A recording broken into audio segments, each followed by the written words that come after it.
the number of the breaches of standard of care I identify in my reports are too numerous to count, but some of them stand out. One was the manner by which Father Schara was evicted from the hospital and its impact on the outcome in Grace Schara. And I found this to be shameful conduct on behalf of the hospital. The second issue were the breaches of standard of care related to informed consent. And I find it indefensible that this patient was given medications, very dangerous medications, not theoretically dangerous medications, but medications proved by the medical record to be dangerous to this patient without informed consent. The events on the 13th are very difficult to recognize. The repeated administration of Precedex on the 13th was not just a breach of the standard of care. It was insane. The administration of morphine on 10/13 to a patient who was unconscious, unresponsive, had lost her blood pressure, had no palpable pulse, and whose respiratory pattern was screaming to anybody who would look. The administration of morphine in that situation was worst clinical decision I have ever witnessed in over 46 years of medical practice. Welcome to Worldview Matters, discussing controversial issues, discerning current events, defending biblical Christianity. No topic off limits. And now, here's your host, David Fiorazzo. Well, friends, welcome. Today we've got Scott Schara back with us, the website ouramazinggrace.net. What we're going to be talking about is the result of the extensive court case and the jury trial that they just got through. And not the results we were looking for, but what can we learn from this? The title of today's podcast, Medical Nightmare, Informed Consent is Dead. It really does blow your mind if you look at all the evidence that was presented. So I want to bring in Scott Schara, our good friend. Brother, thank you for coming in the studio again. Well, it is really great to see you. Thanks for having me. Good to see you too. Now, explain that clip. I hope it was very clear for people to hear what that doctor was testifying about.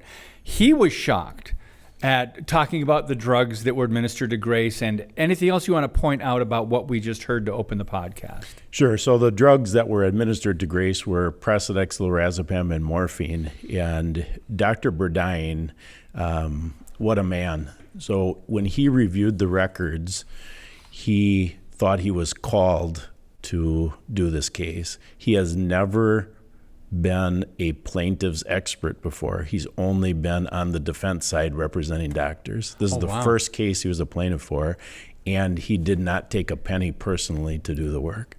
Wow. That's how much he thought. He said this is the most egregious case he's ever seen, and he wanted to do this work to get it out to the public. So let's jump right to the end, and then we'll explain a lot. I'll have you explain a lot. Sure. I have my theories. Why do you think that a jury could not absorb all the evidence that you presented, that your team presented on Grace, how she was treated, not only the drugs, but the DNR? And friends, I want to tell you right now, if you're not familiar with this case with Grace Schara, 19-year-old with Down syndrome, killed at the COVID hospital in Appleton, Wisconsin, please go to worldviewmatters.tv. Catch up on our podcast we did with Scott. We must have done a half a dozen approximately. So just look back at some of the interviews we've done, plus ouramazinggrace.net. So, Scott, why do you think you just needed 3 jurors to decide with you? Because there's 12 jurors, and to win, I guess you need 10 out of 12. What happened, in your opinion? Yeah, so in Wisconsin, you need 10 of 12 to win. So either the defense needed 10 of 12 or we needed 10 of 12. So the reason you say 3 is because if we would have gotten 3, it would have at least been a hung jury. But they swiftly decided in about 15 minutes, and they decided 11-1 against us. So, I was completely shocked by that. I'm not surprised. And, why am I shocked? And I'll go through that second. But you're asking me, why aren't you surprised, basically? And Yeah. the reason I'm not surprised is because, first of all, the age of the jury. The one person who stood with us, she was the oldest person on the jury. So, older people have been kicked around a little bit more, right? So the average age of the jury, I would put into the early 30s. They have been programmed by the public fool system. They've been programmed by the system to trust the beast. And I think it would have been very hard for them if you process all the evidence we presented. So we made the case about the medicine, Precedex, lorazepam, and morphine, and the overdoses that Grace had, and the illegal do not resuscitate. The defense made the case about vaccines, COVID, ivermectin, all the things that I have learned subsequent to Grace's death that they called conspiracies. Right. So that does not sit well with the general population, right? You look like you're a fringe person. Yeah. And Can we pause right there for a Sure. moment? That doesn't sit well with the general population because many of them believe that anyone who brought up objections to what the government was pushing and what Big Pharma was pushing was a conspiracy theorist. And why? Why? The average person did not use their own brain to research. They heard the talking points on the liberal, Democrat, progressive media owned by Big Pharma, a lot of the media, and what they heard on social media, and there's the younger people in the 20 to 35 range, social media, universities, if they went to college. So it was stacked against you to begin with. That's why you're not surprised. that's why I'm not surprised. And it was stacked against us, not just with, the concept of a jury of your peers. If it would have been a jury of my peers, we would have won. Yeah. But it's not a jury of your peers. The jury also... Why wasn't that like the jury selection? Why weren't there more, not elderly, but at least grab someone in their 40s or 50s, Well, it's supposedly random. So, so you get the luck of the draw in that regard. But then the other piece of it is, if you think about it, somebody that's on a jury, that's quite a commitment. They committed 2 weeks and 4 days of their time. That's a long period of time to commit and only make $12 a day. That's tough. So, you can have some empathy for the jury wanting to get it over with quickly, but yet they had a responsibility that's bigger than wanting to get over with the verdict quickly. Yeah. The thing that was maybe influenced the jury more than anything was this idea of making the case about COVID and conspiracies. And if you rewind back to the last time I saw you, we had a 2-day hearing on May 19th and 20th, and a number of things get decided during that hearing. One is it's called motions in limine. And motions in limine is a fancy word to say what evidence should be allowed or disallowed at trial. So, of course, our team said we only want the trial to be about the medicines and the illegal do not resuscitate order, Grace's care from October 6th to October 13th to 21. And so we filed motions in limine to say all of Scott's research post October 13th to 21 should not be allowed in, and the judge disallowed that. And so consequently, the defense was able to bring in those things and portray me as a wacko. A wacko, exactly. Is there on that point, is there a method they used that was devious? Did they lie? How did they present you to the jury? Yeah, that's a fantastic question. So, yes, there was a method that they used that was devious, and they used lies. So, for example, one of the lies that was presented was that I turned down remdesivir. And if I would have only gone with what the doctor recommended, Grace would be alive. So they tried to frame it that it was my fault that Grace died. Well, goodness. First of all, that was a lie because I was never offered remdesivir. I would have not taken it anyway because we were wise to remdesivir before going into the hospital. But I was never offered it. So that was a direct lie. Were you able to refute that during the trial?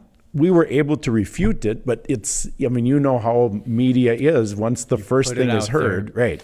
And so then how they would frame things is they would cherry pick certain things out of my depositions and then ask me questions about those. And, so then our team, the advice that I had from our team, which was right, is that try to stick with just short answers to their questions. So it's called opening the door. So it doesn't open up the door for even more conspiracies to be brought in. And, it's conspiracies in quotes, as you know. Right, in air quotes. Right. So you're working. I have a very brief summary on the trial that you sent out in your newsletter.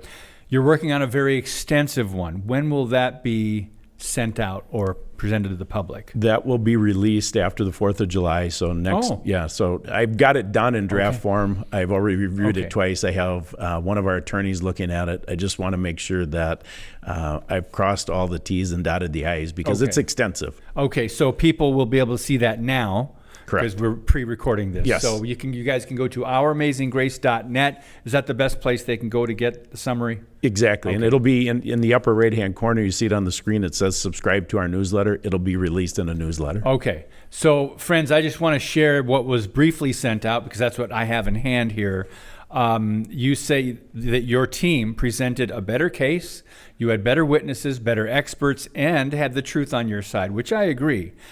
The defense, through their so-called experts, they said that by being in a hospital, you, the patient, you are giving implied consent, and that the drugs that euthanized your daughter Grace were normal in an ICU, so no informed consent is necessary.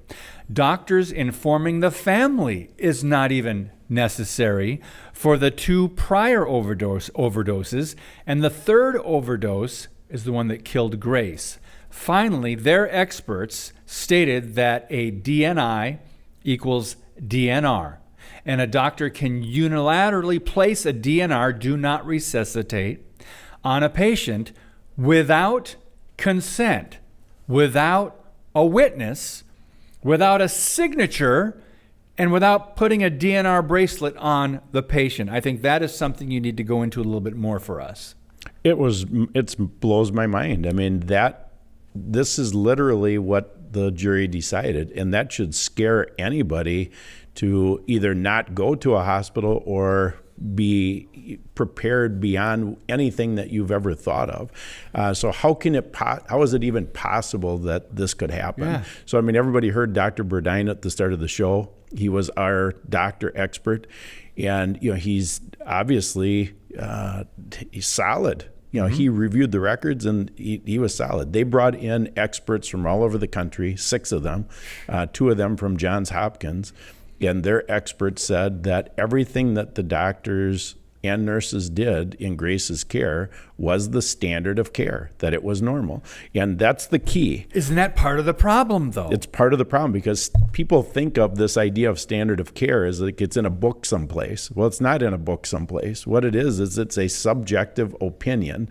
And the definition is what would a reasonable doctor do in a similar situation. So these high-priced experts came in and lied on the stand and said, what happened to Grace follows the standard of care, so consequently, there can be no negligence on the part of the doctor or the nurse. Okay, we've got to take a brief pause. We're with Scott Schara. Again, friends, if you missed the history of this case in the background, go to worldviewmatters.tv. In the upper right, in the search, put in Scott Schara, Schara. When we come back, we're going to talk about an amazing clip. Joe Rogan, your case made Joe Rogan's podcast. Yes. He was surprised, and this is what was eye-opening to me.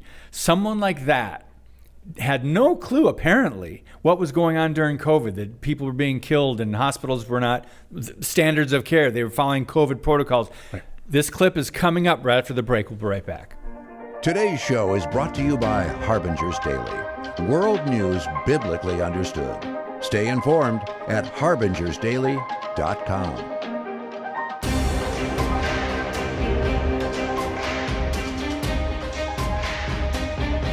There's actually a lawsuit today that's first jury trial in the country over these hospital protocols, where they had a young woman with Down syndrome. They basically euthanized her. They gave her a DNR order, even though she didn't have one. And the father has just been wonderful. It's a Schara family. Why did they do that? They euthanized her for what? I've seen this. I have reviewed records from these hospital patients and they'll euthanize them. They need the bed. They said, well, they're going to die anyway. What was this person in the hospital for? COVID protocol. So, and they wait. So they were in the hospital with COVID, and they gave them something to kill them? Yeah, that happened. I'm sorry, but that happened. People, they give them morphine and insulin. And yeah. That's common? Yeah. I've reviewed charts.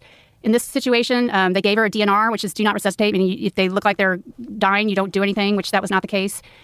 So they're suing for battery, which is one way of getting around the PrEP Act, because the PrEP Act is very hard to penetrate. The PrEP Act protects everybody, all the doctors, all the hospitals from any wrongdoing during COVID. So it's been this big challenge trying to get around the PrEP Act. And this case has hope of getting around the PrEP Act because they're charging for battery, and they're in trial. It started today. It's in Wisconsin. So that gives me hope. Okay, friends, so we got to talk about this. We're with Scott Schara, the website, ouramazinggrace.net. So we explained, you did, which I agree because we talked before the podcast, how the average Wisconsinite, the citizen on the jury, and in any state across the country, with the exception of maybe like Utah or Idaho or somewhere, a red state where people are very protective of their rights, and people fell for this because they heard all about conspiracy theories. And so that age range of 15 to 35, right, they're gone. But Joe Rogan, he didn't hear about what Cuomo did in New York and killing all the elderly in the nursing homes during COVID, and what the hospital protocols were doing. Even with the amount of whistleblowers now that have come forward several years later that have said, yeah, this was going on. And Joe Rogan's like, really?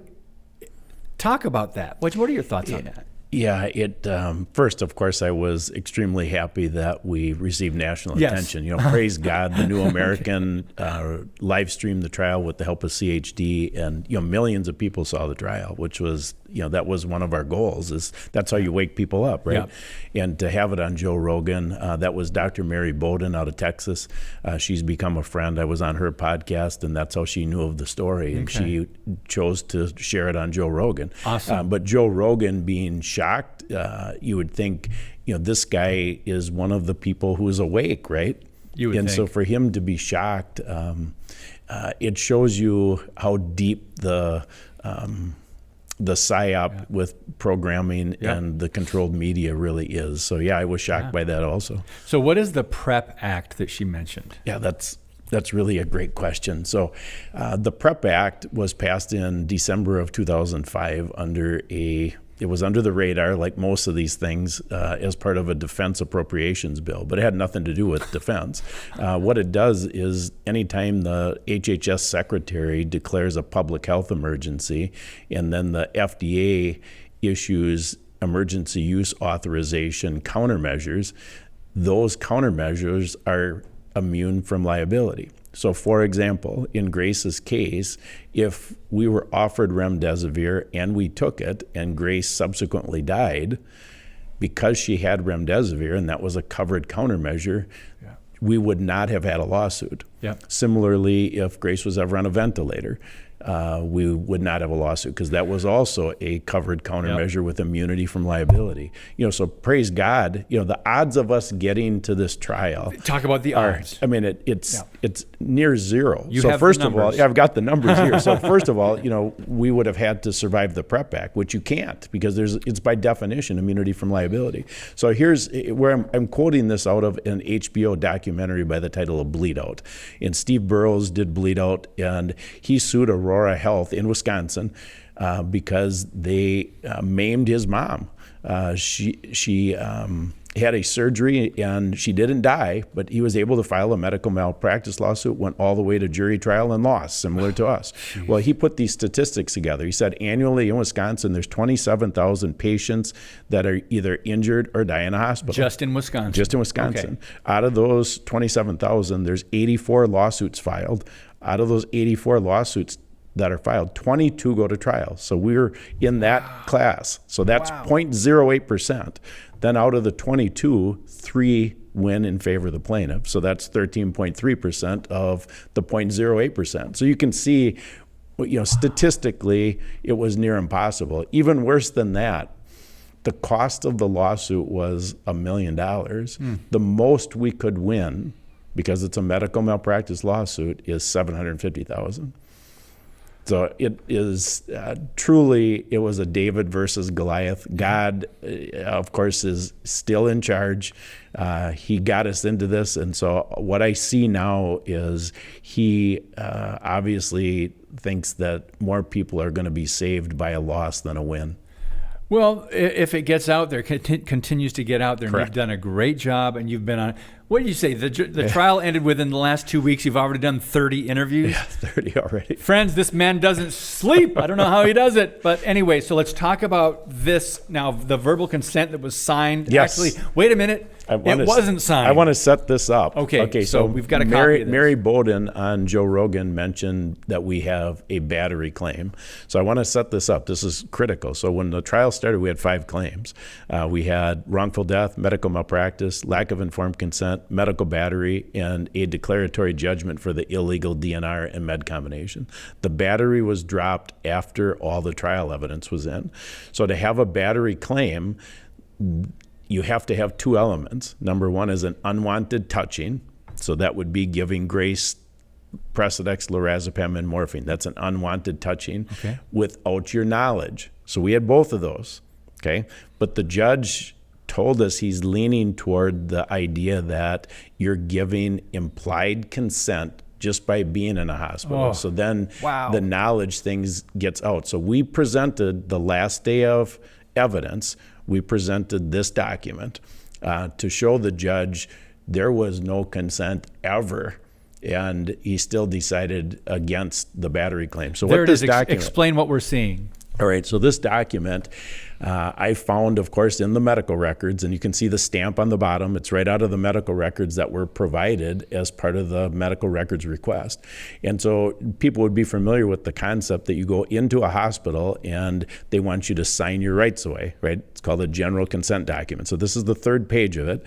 Grace and I, on October 6th of 2021, we got into the emergency room at approximately 2:10, so that would be 14:10 by military time. Okay. So you see the timestamp here is 14:27. So 17 minutes after we got into the emergency room, somebody had a phantom conversation with Grace while me, her dad, her advocate, and her power of attorney is in the room with her. You were with her the whole time. I was with her the entire time, but somebody had a phantom conversation with her. Meaning they didn't. It never happened. I'm positive it never happened. And you can see how nefarious it is because they never even acknowledged who the person was who had the phantom conversation and the reason Grace didn't sign it. So what they used as their excuse that we gave consent is a document that Grace supposedly orally agreed to. This is a girl that has Down syndrome, and Grace orally agreed to a general consent document, and that's the excuse that they used, that we gave implied consent for being in a hospital. And even the jury saw that, the judge saw it, and the judge denied the battery claim, even though seeing that in the jury, I mean, you can't, I'm still in shock, but not surprised. Yeah. I mean, that just to not allow this, though, this seems quite, I don't know, egregious. It's more than that. It's fraudulent. Yes. This is fraud. Yeah, exactly. So why did the judge explain why he didn't allow this? He did not explain. You know, we have the common question that comes up is, are you going to appeal? And there are 2 things that we can appeal on right now. One is this battery claim, and the second one is the judge not accepting our motions in limine, so allowing the things that were unrelated to the case in. And so I'm working with the attorneys right now to determine if we're going to appeal or not. It's, personally, it's not all that exciting to appeal just because of the work involved. But if we're going to appeal, we're going to appeal. And, the time frame isn't, it's soon, but it's not urgent. We don't have to decide today. Okay, so you don't know yet. So we talked a little bit, we've got just a couple minutes left. We've talked a little bit about, people's assumptions. When I read through this, when I looked at that, when I saw your trial summary, your short one, and again, friends, the extensive trial summary that Scott put together, it's on the website. It's disappointing that people have been trained for the start of time, at least in America, at least when the hospital system was, developed, that people will almost always give the white coat, the doctor, and the hospital the benefit of the doubt. Almost always. That's a hard pattern of belief to break through. That's one of the things you tried to accomplish indirectly, right? Well, that's why that's 2 minutes left. From a technical perspective, a physical piece of why I speak out, there's physical and spiritual. The physical side is I don't want this to happen to anybody else. I felt trapped to the white coat. The idea that they take the Hippocratic Oath, which we've been programmed to believe is first do no harm. Well, it's not. It's an oath to satanic gods. Now I know this, so I want to share this with everybody so that even my worst enemy, I don't want this to happen to their best buddy. Don't trust the white coat. It doesn't mean that they cannot earn your trust, but the whole system is designed against us. The people who are involved in the system, if they accept Medicare or Medicaid, that means they have to follow those rules. And those rules are not designed to help us. They are designed to ration care. We were talking about the budget before we got on air, and the idea that we have to balance a budget is the excuse that they're using to ration care. And rationing care means hastening death. And so one of the things I tell everybody is, if you have the opportunity, drop your medical insurance so you get your critical thinking back and find cash pay doctors that are not taking Medicare and Medicaid. Yep. And we have the resource links on Grace's website because people need medical help. Yep. But if you are in that system, it is completely and utterly corrupt. Well, once you enter, whether you sign something or not, apparently you've lost your rights. It seems. Well, it's not just seems. I mean, the jury decided that. Yep. That's what we can take away from one of the takeaways from this. We've got a minute left. Now, this is not to say, friends, that we're claiming every doctor that goes in is satanic.